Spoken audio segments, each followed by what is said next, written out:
Hello and welcome to the What I Said at Toastmasters podcast. I'm Toastmaster Arthur Bird. Toastmasters offers an opportunity to practice public speaking in a safe and supportive environment. It is a nonprofit speaking and leadership organization with more than 350,000 members in clubs worldwide. I've been a Toastmaster since 2009. I belong to two clubs, Executive Club 408 Youngstown in Youngstown, Ohio, and Warren Toastmasters in Warren, Ohio. I've held several positions in both clubs, such as president for 408, vice president of public relations for both clubs. I have the honor of being a Distinguished Toastmaster, DTM, which is the highest education award in Toastmasters. I've been on an incredible Toastmaster journey, which still continues. I'd like to take you on part of that ride.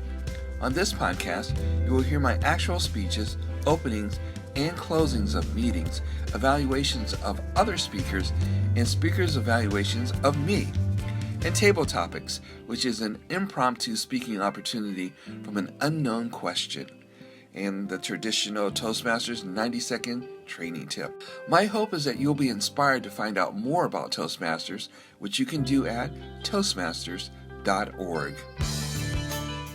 On podcast 16, in an opening, I tell the power of hello that I learned from a 3-year-old. In a 90-second training tip, I express the importance of sharpening your axe, especially regarding public speaking. I was given the table topic question, what would I do if I won the lottery? I closed the meeting with the power of a smile and the story of an instructor who gave an unusual test. Here's what I said at Toastmasters. Opening. Hello. Club, Executive 408, date November 14th, 2022, duration 2 minutes and 53 seconds.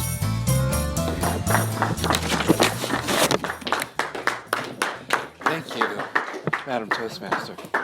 Thank you. Fellow Toastmasters and honored invisible guests. The power of hello.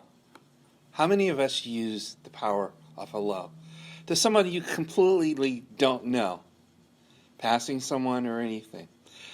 I want you to think of tonight, as we go through this meeting, the power of your smile and the power of your hello. I'll give you an example. Today, and I hear a little hello.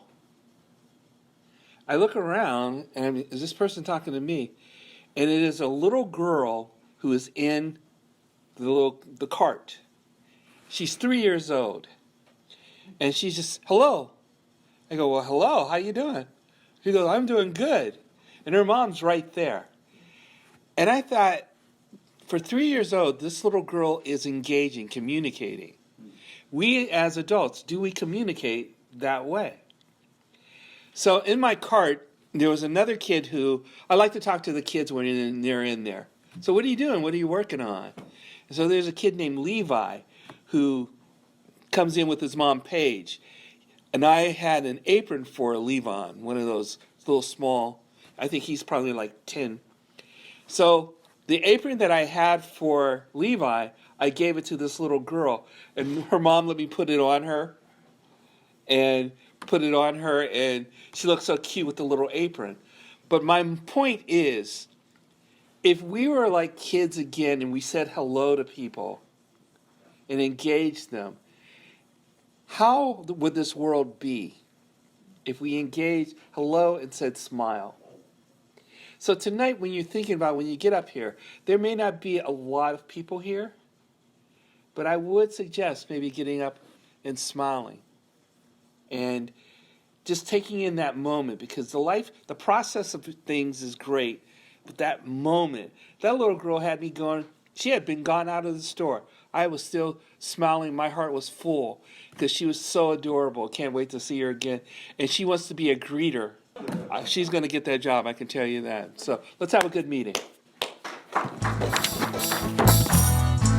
90-second training tip, sharpening the axe. Club, Executive 408, date unknown, duration 2 minutes and 13 seconds. Good evening, fellow Toastmasters and Rick, honored guests. Have many of you ever heard of the term sharpening the saw or sharpening the axe. I came across a book, and many may know Stephen Covey, Sharpening Your Saw.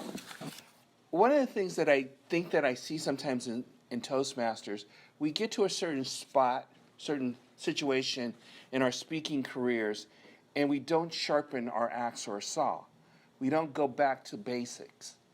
And last week I was at the library during their opening, and I didn't know that they were allowing people to get books, but I got books, and I was sitting upstairs while everything was going on, and I started to read books. And I picked out a book, How to Write and Give Speeches. And it was one of many, but I picked this book. And there were things that I didn't really know, some techniques that I could use here. And as I was sitting there, I was just thinking, how many of us sharpen our axe? Or I like my axe because there's a story about two lumberjacks, and I won't get into that maybe another time. But sharpening the axe is something that if it took you 4 hours to do a tree and you spent 2 hours sharpening the axe, how much of the tree would you be able to cut down with a sharpened axe? And I think we all as Toastmasters have to have that sharpened axe to go back and find out how we can improve. Because we can get up here, Jim says sometimes he's a little fun. Todd, what is it?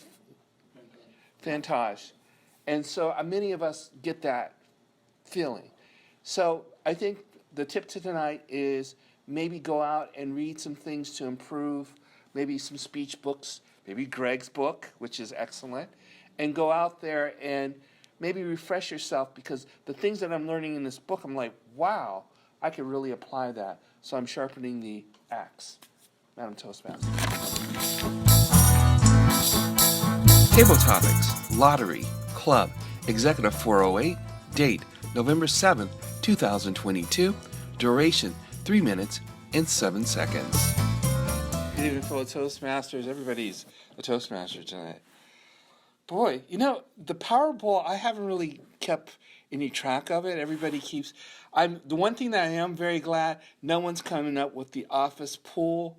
Like you have to, if you don't, you feel bad. If you do, it's that whole thing. I haven't gone into that. But if I did win, and Mike Moss has got everything set up for me,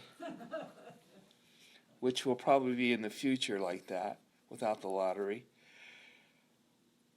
what would I do? What's the first thing you'd do? First thing you'd buy, first place you'd go. It's really kind of strange. I would probably,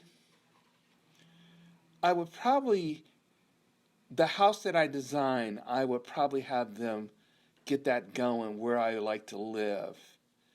That's probably it. My I don't know if you can call it a dream home, but I've designed it. It's on my vision board at home. So it's like I have everything that I kind of want for it. I would probably, if it was for me, because since Mike Moss is taking care of everything, that means the family is taken care of. I don't have to worry about them. Nieces, grandnieces, or education's taken care of. For me, I don't know. I'd probably go to like a foreign country, maybe Greece. Somewhere, I know I'd probably go somewhere where there is scuba diving, maybe some gliders, some hang gliding. Because I don't know, it's really, I'll have to probably think about it. Probably about 4 o'clock in the morning I'll go, oh, I should have said this. But I'd probably just take a nice trip that not too many people are around, maybe an island. Let's go island. Island with all the food that I like. And also, I might rent Earth, Wind, and Fire, Mike Moss, to come by. Mike Moss, I'm not sure if I want you in that vicinity. I dig you a lot, but I don't know. You're a party guy. You might take all my thunder. I'm not sure about that. Now, your wife and kids can come, but I'm not sure about you. But no, I would really kind of like... I'm really good at taking care of myself, so I have small needs. So I would just kind of really just relish it. I wouldn't be scared of it. I wouldn't be... They say if you can't take care of $1,000, how will you take 10,000. How can you take care of 10,000? But I surely would try to take care of $1 billion. Yeah, definitely. Closing. The Power of a Smile. Club Executive 408. Date November 14th, 2022. Duration 3 minutes and 6 seconds. Thank you, Madam Toastmaster. Thank you.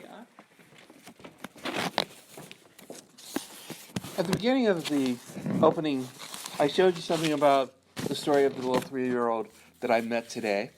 I'm going to show you also, and we talked about a smile and a hello. I don't know if you can see that, this guy's smiling. What is it? It's a guy smiling, shaking hands and smiling. See that smile? Yeah. All right? I want you to remember that smile if you can see it. Whenever you're feeling a little sad or you see somebody and they're looking a little sad, why don't you remember this guy and smile? Do a Debbie Larson. Do a Debbie Larson. Debbie Larson, every time I see you, I'm speaking very personal. Every time I see you, my heart just grows because I see that smile and I know behind that smile is your heart. And I just want to say that's because you didn't hear. It's the truth. It's the truth. Every time when your videos come up, or when I see your videos and you start off and you're smiling, I'm here at so and so. It's amazing. So I'm off a little bit, but I think you need to know that how important your smile is to the world. So please, and I'm trying to do everything I can to make sure that it is protected. Honestly, seriously, I want to see that smile for decades. I would like to tell a very quick story because I have a question at the end for you. There was an instructor who gave his class a test. The first couple questions he told them was very hard. Another section was very somewhat easy. The third section was really, really hard, really easy. And so once the students took the test, and then they got their test back, and for the hard one they got 50. For the other one they got like about 30. The other one, the easiest one, was 10. And some of the people looked and they saw some people had gotten 50. Lots of people got 10. And he says, and they got the answers wrong of the hard questions. And he asked the question, the students didn't understand the test result. They asked her, how did you grade the exam? He says, I wasn't testing you for your knowledge. I was testing you for your aim. And I bring that up because as Toastmasters, what's your aim? Why are you here? It's going to be cold it's cold tonight. What brings you here and what's your aim? What do you have as a target and what do you want to hit? So whenever someone's giving you a test or something like that, not so much that the easy questions, what can you do to make that aim? So keep that in mind, smile, and then aim. Madam Toastmaster. That is what I said at Toastmasters. Just like me, you can speak in a safe and encouraging environment at a Toastmaster meeting. Go to toastmaster.org to find a club near you. Here is something I say to myself most times before every speech and role at Toastmasters. A quote from Franklin D. Roosevelt. Be sincere, be brief, be seated. My thanks to PurplePlanet.com for the music Phoenix Rising, Flying High, Sabra Dance, and Hot Rod. I'm Arthur Bird, and thank you so much for joining me for the What I Said at Toastmaster podcast.